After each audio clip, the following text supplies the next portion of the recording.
Good morning mga kakulitos. Welcome to our vlog again sa ating pagtatanim. Ngayon po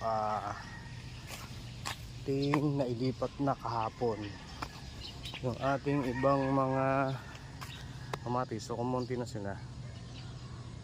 At yung ating mga okra. So yung ating mga okra is nalipat na natin doon sa mga gilid doon.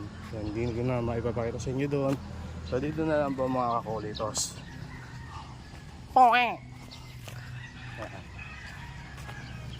And then yung ating bibihan ito. So yung ating bibihan pinalaki namin ng aking itay. Alam mo naman napakalaki nung ating bibi eh. Dalawang maliit at dalawang malaki lang mag-asawa. So yun yung ating kalabasa, oh, malaki na. Malaki na yung ating kalabasa. Yung ating mga malunggay nagtutubuan na. So ito yung ating okra. Nailipat na natin siya sa mga gilid-gilid. Yan. Yung ating mahogany, avocado. Ayan, mga okra natin. Yung ating kalabasa, maliit oh. Nasira. Oh, ayan. Tapos yung ating gilid, nilagyan din siya ng tawag dyan, balinghoy, tawag din, kamoting kahoy. Mahogany. So yung ang ating nara na yung isa, ayun yung isa. Ayan. So dito siya mga kakulitos. Oh, yung ating, ito naman yung ating fish pan.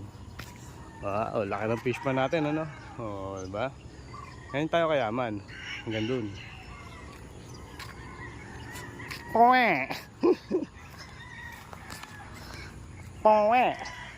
So, then, ito yung ating mga kalamansi. Naglipat na rin tayo ng mga 5 pirasong kalamansi. So, kung inyong makikita, meron siyang mga sapa-sapa sa gilid. So, nilagyan ko siya kumbaga pagka nabulok, parang pataba na rin siya. So, ayan, yung ating mga mahogany sa lahat ng gilid nilagyan natin. And then may malunggay din sa kabila. Ayan, gandun. Ating mangga, santol. And then kahapon, syempre late na ako nakagayak. Ginabi na rin ako. So ito, naayos na natin yung plot. Nailipat na natin yung ibang kamatis. So medyo masinsin siya, oh, no? Medyo malalapit masyado. Pero okay lang yan kasi masyado maliit yung ating ano. Ang dami nating naging bunga eh. So yan, nailipat na natin siya kagabi.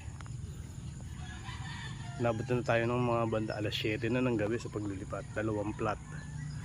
And then yung kabilang 2 plat pa na yun, kamatis pa rin lalagay natin.